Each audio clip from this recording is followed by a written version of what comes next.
Hi అందరికీ నమస్కారం. నా భావజాలం నచ్చి నా ఛానల్ని మీరు సపోర్ట్ చేయాలి అనుకుంటే ముందుగా ఛానల్ని సబ్స్క్రైబ్ చేయండి. తర్వాత ఛానల్లో మెంబర్గా జాయిన్ అవ్వండి. జాయిన్ బటన్ ఉంటుంది, ఆ జాయిన్ బటన్ని నొక్కి ఛానల్లో మెంబర్గా జాయిన్ అవ్వండి. తద్వారా ఛానల్కు మీరు వెన్నుదన్నుగా నిలవాలని కోరుతున్నాం. ఎట్ ద సేమ్ టైం మీరు ఎవరైనా వ్యాపారాలు ఉన్నా ఏమున్నా వ్యాపార ప్రకటనలు లాంటివి మీరు ఇవ్వాలంటే ఖచ్చితంగా మన ఛానల్ ద్వారా మీరు యూటిలైజ్ చేసుకోండి. తద్వారా ఛానల్కి కూడా మీరు సపోర్ట్ చేసినట్టు ఉంటుంది, అలాగే మీ వ్యాపారానికి కూడా సపోర్ట్ తీసుకున్నట్టు ఉంటుంది. దయచేసి ఛానల్ని సపోర్ట్ చేయండి. Dulquer Bachchan king of industry నుంచి ఈ రోజు 70 సంవత్సరాల వయసులో వరల్డ్లో ప్రపంచంలో ఏ నటుడైనా ఇన్ని వేరియేషన్స్లో ఇన్ని భావాలతో ఇంత మెప్పించే నటుడు ఉన్నారు అని మీరు అనుకుంటున్నారు? ఒక తెలుగువాడిగా మీరు ఎలా ఫీల్ అవుతున్నారు? ఖచ్చితంగా లేడు సార్. ఎవరు సార్ అంత కామెడీ టైమింగ్ ఉంది? ఎవరు సార్ అంత డాన్స్ లో? గిన్నిస్ బుక్ రికార్డు వచ్చింది, మనం కాదు సార్, గిన్నిస్ బుక్ వాళ్ళే ఇచ్చారు. ఏది ఉన్నా కానీ సార్ ఆ ఎక్స్ప్రెషన్స్ కానీ నేను 2-3 మీకు ఎగ్జాంపుల్స్ చెప్పాను. ఎవరు సార్ ఇంత ఇంటెన్సిటీ యాక్టింగ్ లో అంత ఇంటెన్సిటీ చూపించగలిగిన నటులు నాకు తెలిసి వేళ్ల మీద లెక్క పెట్టాలి సార్. కానీ ఒక స్టార్ ఇమేజ్ ఉన్న వాళ్ళైతే లేరు సార్.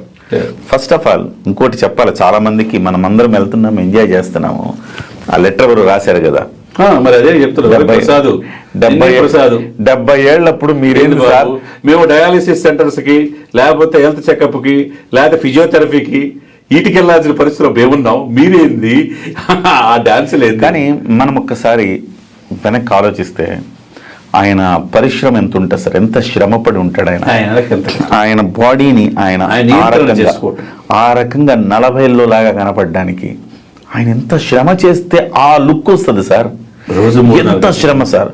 ఆ వయసులో అందరూ అవసరం ఆయనకి, మన నాన్నలు లేకపోతే ఇంకొకరు ఎవరైనా మనకు తెలిసిన వాళ్ళందరూ కూడా ఆ వయసులో సీరియల్ చూసుకుంటూ రెస్ట్ తీసుకునే వయసులో ఆయన జిమ్కి వెళ్ళి కసరత్తులు చేసి సరిగా తినక ఒక క్రమశిక్షణగా బాడీని మొత్తం మళ్ళీ షేప్అప్ చేసుకుని ఇంత చేసుకుని వస్తే సార్.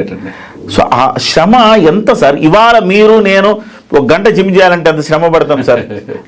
అలాంటి వ్యక్తి ఆయన ఆ వయసులో ఎంత చార్మింగ్ ఉన్నారు సార్. నిజంగా చెప్తే ఆయన ఒక 42, 43 అంటే నమ్మేస్తారు సార్ ఎవరైనా. అట్లా తయారయ్యాడు, అట్లా ఉన్నాడు. ఒక ఫ్రెష్నెస్ సార్, మొత్తం మీకు స్క్రీన్ అంతా ఒక ఫ్రెష్నెస్తో నిండిపోయింది. అయ్యా మనం మళ్ళీ ఆ చిరంజీవిని చూస్తున్నామే అని ఒక భావనకి వెళ్ళారు సార్. కట్టుకుని వెళ్తున్నారు సార్ అందరు సినిమాలకి. మళ్ళీ ఇదొక నాకు ఆ పాత రోజులు గుర్తొచ్చేసినాయి. అందుకే సార్ ఇది రిపీట్ సార్. ఒక సినిమా హిట్ అవ్వాలంటే మీరు ఒకసారి చూస్తే సినిమా హిట్ అవ్వదు సార్. మనం అనుకున్న స్థాయిలో హిట్ అవ్వదు సార్. హిట్ అవ్వచ్చు, అనుకున్న స్థాయిలో బ్లాక్ బస్టర్ అవ్వాలంటే ఏం చేయాలంటే సార్ రిపీటెడ్ ఆడియన్స్ రావాలి సార్.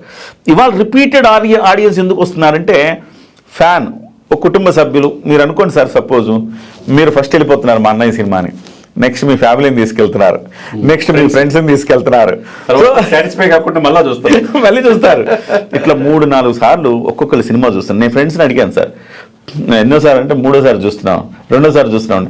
అదేంటంటే ముందు మనం వెళ్ళిపోతాం కదా, తర్వాత ఫ్రెండ్స్తో వెళ్ళాము, తర్వాత ఫ్యామిలీ వాళ్ళు ఒప్పుకుంటారు, మళ్ళీ వాళ్ళతో వెళ్తున్నాం అంటున్నారు. ఇట్లా సార్ రిపీటెడ్ ఆడియన్స్ రావడం వల్ల సినిమా అనుకున్న రేంజ్ కంటే సూపర్ డూపర్ బ్లాక్ బస్టర్కి వెళ్ళిపోయింది సార్. ఆ రిపీటెడ్ ఆడియన్స్ ఇవాళ మళ్ళీ ఇంకొక కీలకమైన రీజన్ చెప్తాను మీకు. 10 రోజులు టికెట్ ధరలు పెంపు, 10 రోజుల తర్వాత టికెట్లు తగ్గిపోతాయిగా. తగ్గిపోయినప్పుడు చాలా మంది రష్ ఉంది, ఇంకోసారి వెళ్దాం, రష్ ఉంది ఇంకోసారి, ఇలా చాలా మంది ఆగిపోయి ఉంటారు. వాళ్ళందరూ 10 రోజుల తర్వాత మళ్ళీ సెకండ్ రౌండ్ వేస్తారు. దాంతో సినిమా ఎందుకు 500 కోట్లకు వెళుతుంది అనే అంచనాలు ఎందుకున్నాయంటే రిపీటెడ్ ఆడియన్స్ ఉన్నారు కాబట్టి 500 కోట్ల మార్కు చేరుకుంటుందేమో అని ఒక అంచనాలు ఉన్నాయి. ఇంకోటి థియేటర్లు కూడా పెరుగుతున్నాయి సార్. థియేటర్లు సరిపోవట్లేదు. మీరు అన్నట్టు మిగతా టెంట్ హౌస్ నుంచి ఎక్స్ట్రా కుర్చీలు తెప్పిస్తున్నారు అద్దెకి, అవి సరిపోతుంది. థియేటర్లు కూడా పెరిగిపోతాయి రోజు రోజుకి. కాబట్టి ఫైనల్ గా కిరణ్ గారు, మీకున్న ఆయన చూస్తా పెరిగిన వాళ్ళు మీరైనా నేనైనా, ఈ సినిమాలో టాప్ 3 పాయింట్స్ అంటే ఏం చెప్తారు? 3 సన్నివేశాలు ప్రేక్షకులకి, కిరణ్ టీవీ ప్రేక్షకులకి మీరు టాప్ 3 సన్నివేశాలు, 3 సన్నివేశాలు హృదయాన్ని అత్తుకునేలా ఉన్నాయి, ఇంతమంది ప్రేక్షకులు కనెక్ట్ అయ్యేటట్టు ఉన్నాయి, 500 కోట్ల క్లబ్లోకి వెళ్ళబోతున్నది అని చెప్పడానికి కారణమైన 3 సన్నివేశాలు అంటే ఏం చెప్తారు? ఒకటి సార్, అదే పిల్లలతోటి emotional touch, heart touch. Chiranjeevi గారు ఏడిస్తే థియేటర్ మొత్తం కళ్ళనీళ్ళు పెట్టుకుంటున్నారు సార్. హార్ట్ టచింగ్ సన్నివేశం అది. పిల్లలు మీరే మా నాన్న అయితే అనగానే అట్లా తిరిగి ఆయన బాగా ఎక్సలెంట్ చేశారు సార్. అది మీరు బాగా కనెక్ట్ అయ్యాం సార్. రెండవది వాళ్ళ అత్తగారు వస్తారు. వాళ్ళ అత్తగారు వచ్చిన తర్వాత కోడలతోటి నేను అమ్మ నీకు పచ్చడి ఇద్దామని వచ్చానమ్మ అన్నప్పుడు కుటుంబ విషయాలు ఏమి మాట్లాడకుండా ఉన్నప్పుడు ఆ సన్నివేశం ఒకటి ఉంటుంది. ఆ సన్నివేశము అద్భుతంగా పేలింది సార్. ఈ రెండు చిరంజీవి గారు కూడా మొన్న అన్నారన్నమాట. చిరంజీవి గారు కూడా అన్నారు. ఆ సన్నివేశాలు అద్భుతంగా పేలినాయి సార్. ఇకపోతే ఇక చిరంజీవి గారిది ఇక మళ్ళీ వింటేజ్ లుక్ సార్. సినిమా ఆద్యంతో చిరంజీవి గారి టైమింగ్ అద్భుతమైన కామెడీ టైమింగ్ చిరంజీవి గారి. మామగారిని కూర్చోబెట్టింది నచ్చలేదు మీకు? అఫ్ కోర్స్ అది ఓకే సరే కామెడీ సార్. బట్ నేను నాకేంటంటే హృదయంగా నాకు ఆ wife and husband love story చాలా బాగా నచ్చింది. ఈ మూడు సన్నివేశాలతో పాటుగా సినిమా ఆద్యంతం సార్ చిరంజీవి గారిని చూస్తూ అలాగే మైమరిచిపోతున్నాం. చిరంజీవి గారు ప్రతి ఎక్స్ప్రెషన్, ప్రతి హావభావం, ప్రతి ఒక్క సన్నివేశం చిరంజీవి గారు దోచేశారు అంతే, అలా దోచేశారు అంతే. ఆ తర్వాత వెంకటేష్ గారు వచ్చిన తర్వాత నెక్స్ట్ లెవెల్ సార్. అసలు వెంకటేష్ గారితో చిరంజీవి గారి కెమిస్ట్రీ ఎట్లా ఉందంటే ఒక విరోధిలాగా వచ్చి మళ్ళీ ఒక శిష్యుల్లాగా మారిపోయే సన్నివేశాలు ఉంటాయి. అద్భుతంగా తీశారు. అంటే డబుల్ ద ఫన్. చిరంజీవి గారు ఉంటేనే మనం అంటాము. ఇప్పుడే ఇలా ఉంటే వాళ్ళిద్దరు ఫుల్ ఫ్లెడ్జ్ సినిమా వస్తే ఎలా ఉంటుందో అంతే. ఫుల్ ఫ్లెడ్జ్ ఇంకో రేంజ్లో ఉంటుంది. బట్ ఇది మాత్రం సార్ విందు భోజనం సార్. చివరిగా ఒక్కటే 2 గంటల 41 నిమిషాలు ఈ సినిమాలో చిరంజీవి గారు కనపడింది ఎంతసేపు ఉంటారు? చిరంజీవి గారు కనపడిన సన్నివేశాలు మహా అంటే 10 నిమిషాలు ఉంటాయి అంతే. 5-10 నిమిషాలే. మొత్తం ఆద్యంతం ఇంతకుముందు ఏ సినిమాలో లేని విధంగా కంప్లీట్ చిరంజీవి గారు ఆర్టిస్ట్. ఏ ఫ్రేమ్ లో పెట్టిన చిరంజీవి గారు.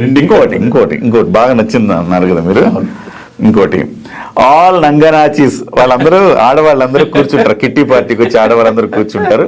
ఒకళ్ళ ముగ్గుళ్ళ గురించి ఒకళ్ళు మాట్లాడుకుంటారు. ఎవరికొకళ్ళు కరెక్ట్. ఆల్ నంగనాచీస్ అంటారు చూసారా. దీనమ్మ జీవితం అది అసలుకి ఆడుకున్నాడు అంతే అక్కడ. అసలుకి అబ్బో హిలేరియస్ ఫన్ ఉంటుంది అక్కడ. అది కూడా అద్భుతంగా జరిగింది. ఇక అందరికీ కనెక్ట్ అయ్యేది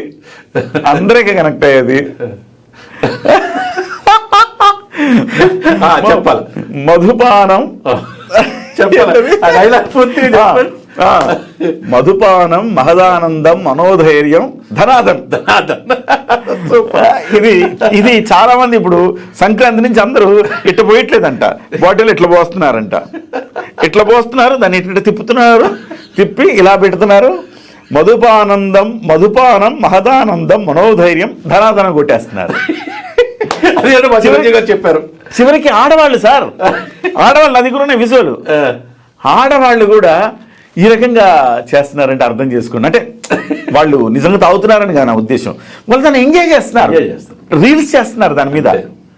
సో ఈ జన్మకి ఈ సినిమా చాలు అన్న ఫీల్ వెళ్ళిపోతారండి. ఆ ఎమోషన్ చాలా మంది అంటే సార్ ఓజీలో కూడా సార్ ఏముంది సార్, ఓజీలో పవన్ కళ్యాణ్ ఎట్లా చూడాలనుకుని అట్లా చూపించారు. ఇక స్పెల్ బా ఉంటుంది, కన్నీళ్ళు వచ్చేసినాయి చూసారు అందరికీ. అట్లానే అదే ఎమోషన్ మళ్ళీ చిరంజీవి గారి ఈ సినిమాకి ఎమోషన్ వచ్చింది సార్ జనానికి. మళ్ళీ మా అన్నయ్యని మళ్ళీ అలా చూసాం కదా అంటే సార్. ఆయన బయటవాడు కాదు సార్. ఆయన ప్రతి ఇంట్లో ఒక కొడుకు, ప్రతి ఇంట్లో ఒక కొడుకు, ఒక అన్నయ్య, ఒక మామ, ఇట్లా సార్. ఆయన ఒక ఫ్యామిలీ మెంబర్. ఆయనతోనే పెనవేసుకుని ఉంటాయి అన్ని బంధాలు, ఆయనతోనే పెనవేసుకుంటాయి. ఆ డైరెక్టర్ చెప్పాడు చూసారా సార్, ఆ బేబీలో అదే సినిమా ఒక డైరెక్టరు